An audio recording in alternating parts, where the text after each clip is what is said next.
Good morning. நான் உங்கள் தங்கா life coach. பொதுவாக நல்லவங்களுக்கு பிரச்சனைகள் இருந்துக்கிட்டே இருக்குங்கிறாங்க. இந்த பிரச்சனைகளை அவாய்ட் பண்ணுறதுக்காக அவங்க பல கோயில்களுக்கு போகிறாங்க. ஒவ்வொரு கோயில்லையும் போய் அவங்க வேண்டுதலை வைக்கிறாங்க. இந்த பிரச்சனைகள் வெளியே வந்தால் நல்லாயிருக்கும் அப்படின்னு சொல்லிட்டு தொடர்ந்து அவங்களோட கோரிக்கைகளை ஒவ்வொரு கோயிலாக ஒவ்வொரு தெய்வத்திட்ட அவங்க வைக்கிறாங்க.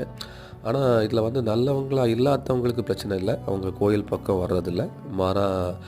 பீடி, சிகரெட்டு, தம்மு, தண்ணி அப்படிங்கிற ஒரு டைவர்ஷனில் பண்ணிடுறாங்க.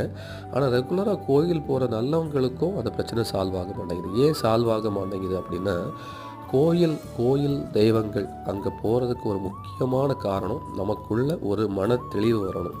அந்த மன தெளிவு வரும்போது அந்த தெளிவில் கடவுளோட உருவம் நமக்கு தெரியும்.